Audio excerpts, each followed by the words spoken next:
இறுதியாக படத்தின் நாயகன் விஜய் சேதுபதி அவர்களை பேச இருக்கிறார்.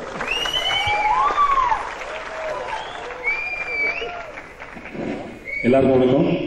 உங்கள் பொறுமை இருக்கும்போது சொல்லிச்சு பண்ண நினைக்கிறேன். Anyway thanks so much. And பத்திரிகை மற்றும் ஊடக நண்பர்களுக்கு மிகப்பெரிய வணக்கம். ஏன்னா ஜேஎஸ்கே சார் சொல்லிட்டே இருப்பார், எல்லா சேனல்லையும் வந்து எங்கே போனாலும் உனக்குன்னா ஒரு ஸ்பெஷல் அட்டென்ஷன்ஸ் கொடுக்குறாங்க அப்படின்னு சொல்லிட்டு. ஸோ நண்பர்கள் அனைவருக்கும் மிகப்பெரிய நன்றி. அண்ட் இந்த படத்தை பற்றி சொல்லணும்னா, நான் நடுவில் கொஞ்சம் பக்கத்தில் ஆல்மோஸ்ட் முடிச்சிட்டேன். அப்போது நான் ஒரு விஷயம் ரொம்ப ஸ்ட்ராங்காக சொன்னேன். எப்படின்னா, எதுவாக இருந்தாலும் சரி கதை கேட்டுட்டு நமக்கு பிடிச்சிருந்தா மட்டும்தான் பண்ணணும் அப்படின்னு ரொம்ப ஸ்ட்ராங்காக இருப்பேன். அப்போது நடுவில் கொஞ்சம் பக்கத்தில் படத்தோட கேமரா பிரேம் சாரும் ராஜ்குமார் சார்லாம் வந்து கதை கேட்டாங்க. படம் சூப்பராக கதை சூப்பராக இருக்குது, பிச்சு காப்பில் தூக்கல் அப்படின்னு சொல்லிட்டு இருந்தாங்க. அப்போது இதில் நமக்கு முன்னாடி ரொம்ப டேஸ்ட்டாக ஒன்று இருந்தால் நமக்கு கிடைக்காது அப்படின்னு ஒரு ஆர்வம் அதிகமாக இருக்கும். ஸோ கோகுல்லாம் அப்படியே ஒரு மாதிரி கொஞ்சம் அப்படி பார்த்து அப்படி கிராஸ் பண்ணி போகும்போது அப்படி பார்ப்பேன். சரி எப்போட ஓகே சொல்லிட மாட்டாருன்னு அப்போ சொன்னாங்க. அப்போ ஒரு இன்னொரு ஹீரோ அப்ரோச் பண்ணிட்டு இருக்காரு அப்படின்னு. சரி இந்த மனுஷங்கள்லாம் நமக்கு தெரியல போடுறது அப்படின்னு அப்படியே விட்டாச்சு. அப்புறம் ஒரு நாள் வந்து ஒரு சீன் ஆடிஷன் பார்க்கணும். எனக்கு ஆக்சுவலாக அது உடன்பாடே இல்லை.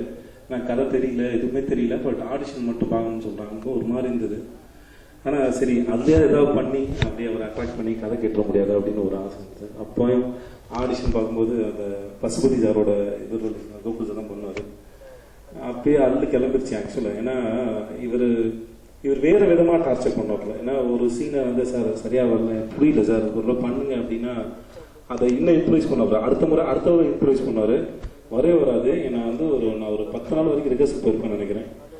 10 நாளும் எனக்கு ஒரு மாதிரி ப்ரெஷராகவே இருந்தது, இதை எப்படி பண்ண போகிறோம். ஏன்னா இப்போ நான் நடுவில் கொஞ்சம் பக்கத்தில் காண பண்ணும்போது அது கண்டென்ட் ஓரியன்ட், அந்த காமெடி, அந்த கேரக்டர், அது ஒரே ஒரு பாயிண்ட் தான். அது அந்த மெமரி லாஸை பிடிச்சோம்னா அது அடுத்தடுத்து போயிட்டே இருக்கலாம்.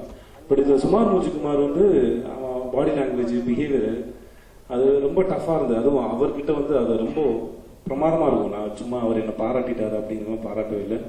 சீரியஸாகவே செம்ம ஆக்டர் அவர், இம்ப்ரூவைஸ் பண்ணிட்டே இருப்பார். ஸோ எனக்கு ரொம்ப ப்ரெஷர். அந்த ஷூட்டிங் ஆரம்பிச்சு ஒரு 4 நாள் ப்ரெஷர் டு த கோர் இருந்தது. நான் வந்து எப்படின்னா என்னோட போர்ஷன் மொத்தம் முடிச்சிருக்கோம். அவர்கிட்ட போய் தனியாக கேட்டேன், சார் படம் பாருங்க, அது ஏதாவது செட் ஆகலாம், அந்த 4 நாள் போர்ஷன் முடிஞ்சா ரீஷூட் பண்ணுங்க சார் அப்படின்னு ஒரு பெரிய ப்ரெஷர் இருந்தது.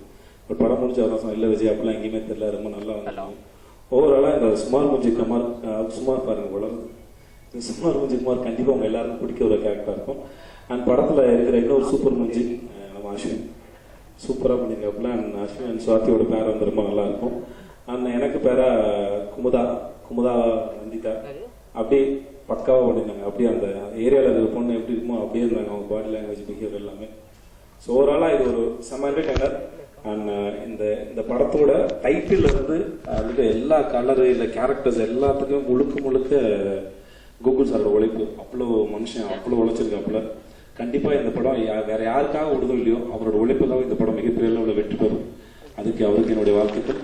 அண்ட் இந்த படத்தை எடுத்து வெளியிடுற ஜேஎஸ்கே சாருக்கும் அவர் மிகப்பெரிய நன்றி. அண்ட் ராஜ்குமார் சாருக்கும் மிகப்பெரிய நன்றி. And thanks so much. இங்கே வந்திருந்த எல்லாருக்கும் என்னுடைய நன்றி. And thank you so much. Thanks lot.